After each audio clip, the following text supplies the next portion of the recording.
উনিশের লোকসভা নির্বাচন থেকে এবারের লোকসভা ভোট।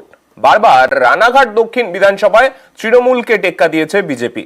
এবার উপনির্বাচনে কি হবে, অঙ্ক কষতে ব্যস্ত বিজেপি তৃণমূল।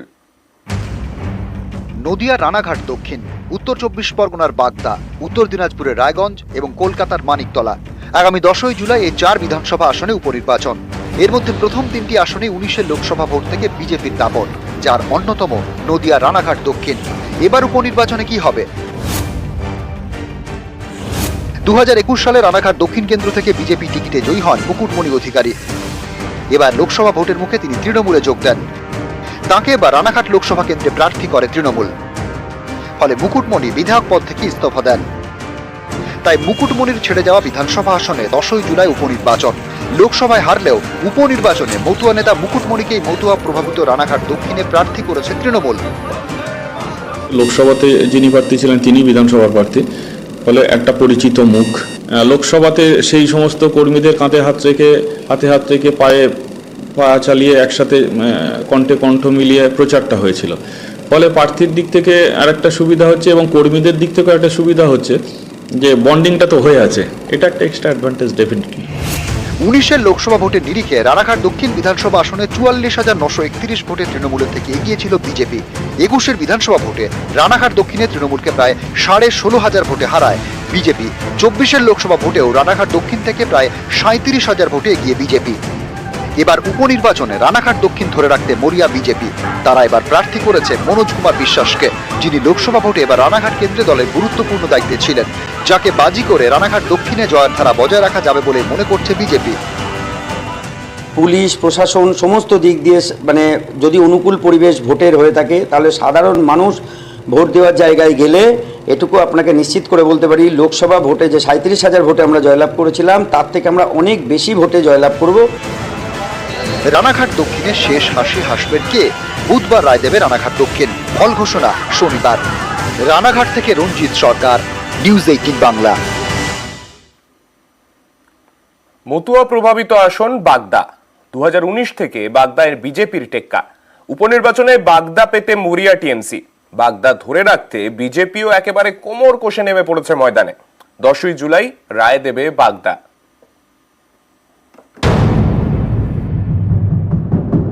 10ই জুলাই রাজ্যে 4 বিধানসভা আসনে উপনির্বাচন। এর মধ্যে অন্যতম উত্তর 24 পরগনার বাগদা, যা পড়ে বনগা লোকসভা কেন্দ্রের মধ্যে। 19এর লোকসভা নির্বাচন থেকে এবারে লোকসভা ভোট। বারবার তৃণমূলের ব্যথা বাড়িয়েছে বাগদা। অন্যদিকে বাগদা ধরে রাখতে বিজেপি মরিয়া। এই অবস্থায় 10 তারিখ ভোট। 19এর লোকসভা ভোটের নিরিখে বাগদা বিধানসভা আসনে 24,457 ভোটে তৃণমূলের থেকে এগিয়ে ছিল বিজেপি। 21এর বিধানসভা ভোটে বাগদায় তৃণমূলকে 9,792 ভোটে হারায় বিজেপি। 24এর লোকসভা ভোটেও বাগদা থেকে 20,000-এর বেশি ভোটে এগিয়ে বিজেপি। এবার উপনির্বাচন। বাগদা ছিনিয়ে নিতে মরিয়া তৃণমূল। বাগদা বিধানসভার মধ্যে 12টি গ্রাম পঞ্চায়েত। এই পঞ্চায়েত ভাগ করে দায়িত্ব দেওয়া হয়েছে মন্ত্রী থেকে সাংসদ বিধায়কদের। বাগদা জিততে নেতাদের পাশাপাশি ময়দানে নামানো হয়েছে ছাত্র যুবদেরও। বাগদা বিধানসভা এলাকায় মতুয়ারা বড় ফ্যাক্টর। এখানে মতুয়া ভোট প্রায় 42%। মতুয়া প্রভাবিত আসন জিততে বাগদায় বাজি মতুয়াদের ঠাকুরবাড়ির সদস্য মমতাবালা ঠাকুরের মেয়ে মধুপর্ণা। মতুয়ারা যেমন আমাকে ভালোবাসছে, মানুষ ভরে ভরে আশীর্বাদ দিচ্ছে, যেটা মেবি অন্য কেউ পেতো না, হতে পারে একটা অ্যাডভান্টেজ আমার জন্য আছে। এটা দিদির পাশে আছে বাগদার মানুষরা, বাগদার বাসিন্দারা। সবুজ আবির এবার আমরাই খেলবো। 19এর লোকসভা নির্বাচন, 21এর বিধানসভা, তারপর এবার লোকসভা ভোটেও বাগদায় বিজেপির দাপট। উপনির্বাচনে বাগদার সাফল্য বজায় রেখে বিজেপি চাইছে বিধানসভায় তাদের শক্তি বাড়িয়ে নিতে। কিন্তু সেই পথে কি পদ্মের কাঁটা হবে নির্দল? কারণ বাগদায় নির্দল হিসেবে দাঁড়িয়েছেন সত্যজিৎ মজুমদার।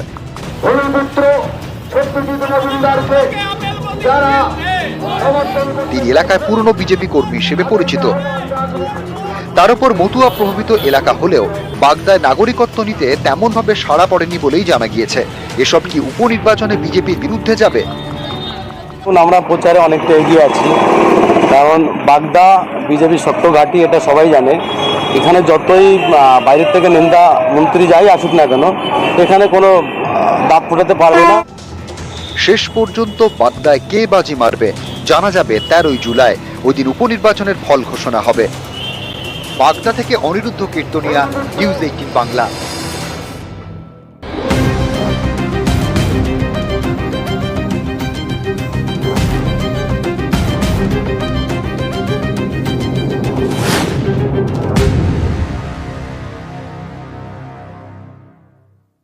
और ये धोनी की हुई जी गजब ग्रिप कैसे SRMB जैसे SRMB TMT बार की विन ग्रिप टेक्नोलॉजी सीमेंट के साथ बनाए मजबूत पकड़। Grip is important.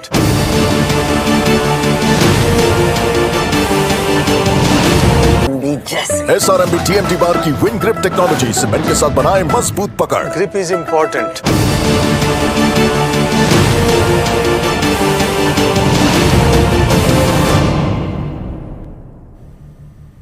কদিন আগেই মুখ্যমন্ত্রী একেবারে কড়া বার্তা দিয়েছিলেন সরকারি জমি, সরকারি সম্পত্তি দখলদারির ক্ষেত্রে।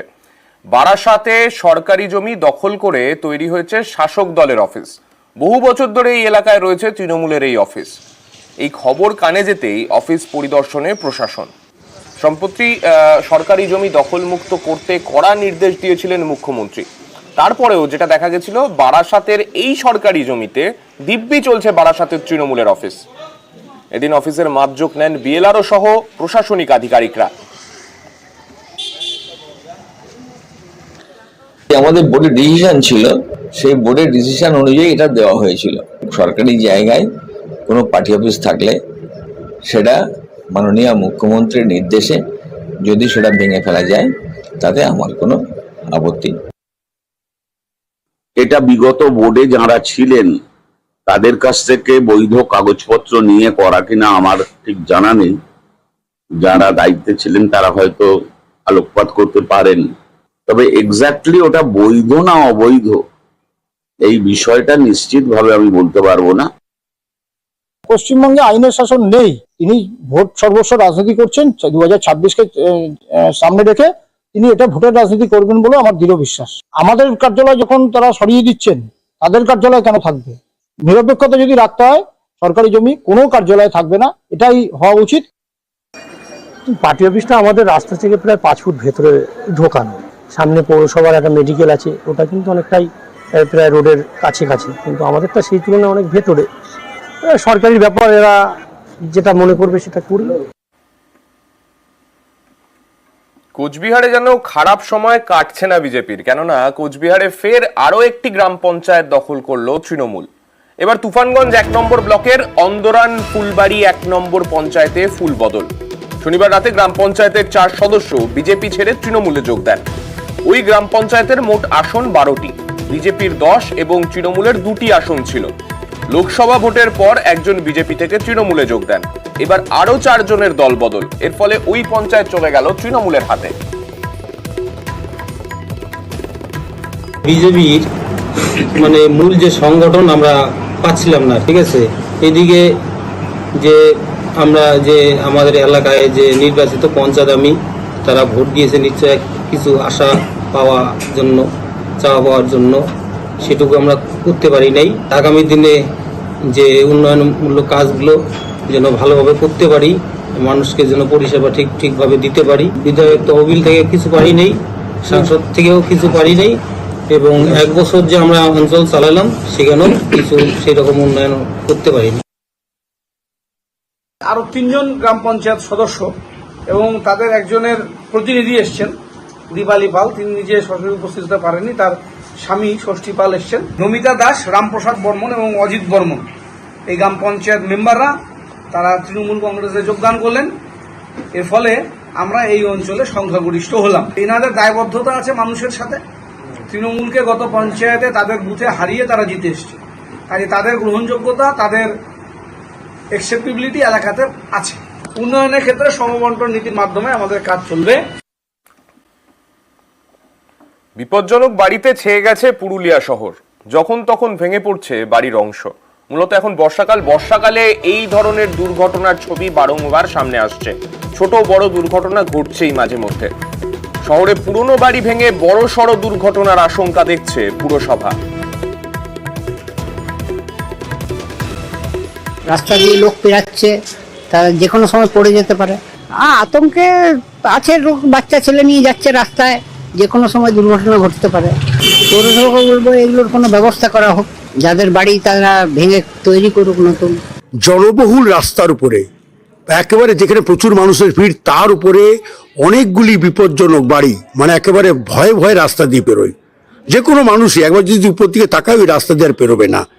আমি শুনেছি পৌর প্রধানের গোচরে গেছে, কিন্তু আমি অনুরোধ করব ব্যক্তিগতভাবে পৌর প্রধান এবং জেলা প্রশাসনকে যে খুব তাড়াতাড়ি এটা স্টেপ নিতে, কেননা বিপদটা হয়ে যাওয়ার পর স্টেপ অবশ্য নেওয়া যাবে, মানুষগুলোর জীবন ফেরত পাওয়া যাবে না।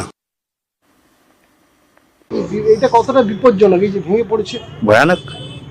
না আপনাদেরও ক্ষতি হতে পারে? যে কোনো লোকের হতে পারে অসুবিধে, কখন এই বর্ষায় বেশি জল জমে যেতে পারে, তারপরেও ভাঙতে পারে। আমাদের প্রতিনিধি ইন্দ্রজিৎ রয়েছেন আমাদের সঙ্গে, ইন্দ্রজিতের কাছে যাব। ইন্দ্রজিৎ, এই জায়গায় এতগুলো বাড়ির এই রকম পরিস্থিতি, পুরসভার তরফে এখনো পর্যন্ত কি চিহ্নিতকরণের কাজ শুরু হয়েছে বা কি কি পদক্ষেপ নেওয়া হচ্ছে পুরসভার তরফে? দেখো সান্নিক, এই যে পুরনো বাড়িগুলো রয়েছে বিপজ্জনক এবং জরাজীর্ণ যে বাড়িগুলো রয়েছে, সেগুলো স্বাস্থ্য পরীক্ষায় কার্যত মৃত বাড়িগুলো, কিন্তু সেই বাড়িগুলোর বিভিন্ন সময় ভেঙে পড়ছে। ইতিমধ্যেই গত মাসে এক মহিলার মৃত্যু হয়েছে 16 নম্বর ওয়ার্ডের। ফলে স্বাভাবিকভাবেই পুরুলিয়া শহরের মানুষ যারা যারা যাতায়াত করছে শহরের রাস্তায়, তারাও আতঙ্কে রয়েছে। অন্যদিকে পৌরসভাও বিষয়টি গুরুত্ব দিয়ে দেখছে। ইতিমধ্যেই 50টি বিপজ্জনক জরাজীর্ণ বাড়িকে চিহ্নিত করা হয়েছে এবং তাদের চিঠি দেওয়া হয়েছে, নোটিশ দেওয়া হয়েছে যে তারা নিজেরা যেন বাড়িটি ভেঙে যায়। কিন্তু এক্ষেত্রে একটি সমস্যা হয়েছে, শরিকি বিবাদ বা আদালতে বিচারাধীন থাকার কারণে এইসব বাড়িগুলো নিয়ে পৌরসভা কিছু উদ্যোগ নিতে পারছে না বলে জানিয়েছেন পৌরপিতা। ফলে স্বাভাবিকভাবেই যে সমস্যা রয়েছে সেটা থাকবে এবং এই বর্ষাতে আরো বিপজ্জনক হয়ে উঠবে। ফলে স্বাভাবিকভাবে শরিকি ঝামেলা মেটানো, অন্যদিকে আদালতের বিচারাধীন ব্যবস্থা থাকায় পৌরসভা যেমন উদ্যোগ নিতে পারছে না, তবে পৌরসভাকে আরো কড়া মনোভাব দেখাতে হবে। তার কারণ শহরের মানুষ যারা যারা শহরের রাস্তা দিয়ে যাতায়াত করছে, তাদের বিপদ হতে পারে, বিপদ হচ্ছে এবং এই বর্ষাতে আরো বিপদ বাড়বে। সান্নিক, একেবারেই ধন্যবাদ। আমরা অলরেডি আমাদের ইঞ্জিনিয়ারিং সেকশনের এসিস্ট্যান্ট ইঞ্জিনিয়ার, এসএই এবং সমস্ত জুনিয়র ইঞ্জিনিয়ার যারা আছেন ওয়ার্ড ভিত্তিক, তাদেরকে ওয়ার্ডে সরেজমিনে নামতে বলা হয়েছে। কোন কোন বাড়ি ড্যামেজ অবস্থায় রয়েছে, কোনগুলি ভগ্নদশায় রয়েছে, বিভিন্ন জায়গা থেকে যে সমস্ত অনেকে চিঠি দিয়ে জানাচ্ছেন, পাবলিকলি ফোন করে জানাচ্ছেন, এবং আমরা মোটামুটি শহরে জানি কোন কোন এলাকায় কোন গলিতে কোন কোন বাড়িগুলো ভগ্নদশা অবস্থায় রয়েছে, যে কোনো সময় ইনসিডেন্ট ঘটে যেতে পারে। সেইগুলোকে চিহ্নিতকরণ প্রায় হয়ে আসছে, লিস্ট তৈরি হচ্ছে। আমরা বাড়ির মালিকদের নোটিশ করছি, যারা কর্তৃপক্ষ যে ইমিডিয়েট ব্যবস্থা নিন, কারণ এটা তো বাড়ির মালিকের দায়িত্ব। ওই বাড়িগুলোকে আমরা ঘোষণা করব, ইনসিডেন্ট যাতে না ঘটে তা ডিমোলাইজড করব। টানা ভারী বৃষ্টিতে বিপর্যস্ত পাহাড়, একাধিক জায়গায় ধস নামায় এখনো বন্ধ 10 নম্বর জাতীয় সড়ক।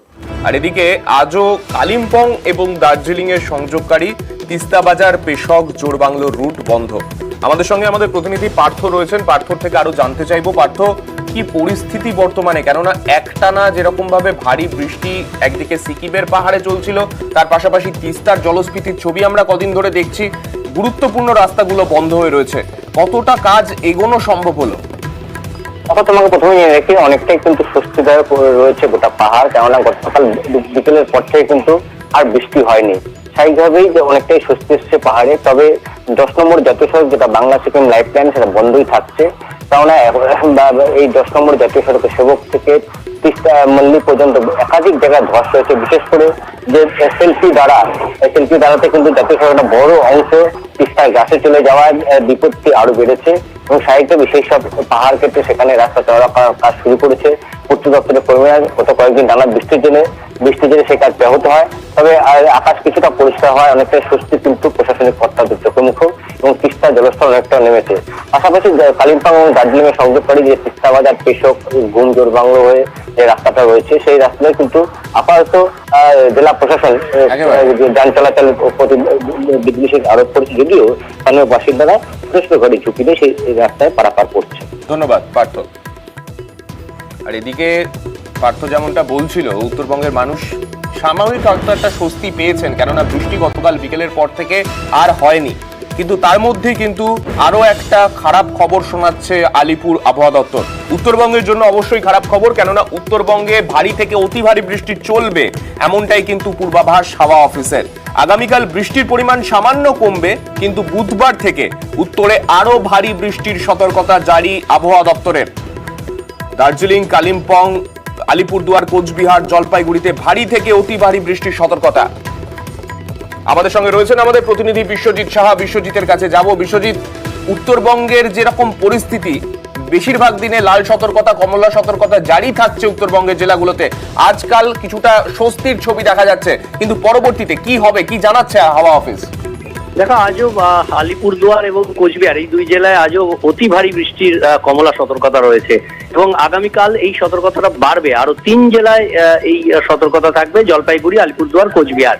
এবং বুধবার 10 তারিখ একেবারে উত্তরবঙ্গ জুড়ে ভারী বৃষ্টির সতর্কতা, তার মধ্যে কমলা সতর্কতা অর্থাৎ অতি ভারী বৃষ্টির সতর্কতা থাকবে দার্জিলিং, কালিম্পং, আলিপুরদুয়ার, কোচবিহার, জলপাইগুড়ি। অর্থাৎ এই সপ্তাহের মাঝেই আরো একবার দুর্ভোগ আসতে চলেছে, কারণ যে অতি ভারী বৃষ্টি চলবে আজ যেমন 2 জেলায়, আগামীকাল 3 জেলায় এবং আগামী পরশুদিন অর্থাৎ 10ই জুলাই সেই দিন কিন্তু একেবারে ওপরের দিকের সব জেলাতেই অতি ভারী বৃষ্টির কমলা সতর্কতা থাকবে। অর্থাৎ পার্বত্য এলাকায় আবার ধস, আবার জলস্তর বাড়ার আশঙ্কা, সিকিমে প্রবল বৃষ্টির আশঙ্কা, আসাম, মেঘালয়ে প্রবল বৃষ্টির আশঙ্কা, তার ফলে নদীর জলস্তর বাড়তে পারে এবং নিচু এলাকা প্লাবিত হতে পারে। অর্থাৎ আরো একবার উত্তরবঙ্গে দুর্ভোগ। তবে দক্ষিণবঙ্গে বৃষ্টি কিছুটা কমবে আজ এবং আগামীকাল বিক্ষিপ্তভাবে বৃষ্টি কমলেও উত্তরবঙ্গের ক্ষেত্রে কিন্তু সেই ভোগান্তির ছবিটা আরো কদিন একই রকমই কার্যত থাকবে, তেমনটাই মনে করা হচ্ছে হাওয়া অফিসের পূর্বাভাস অনুযায়ী।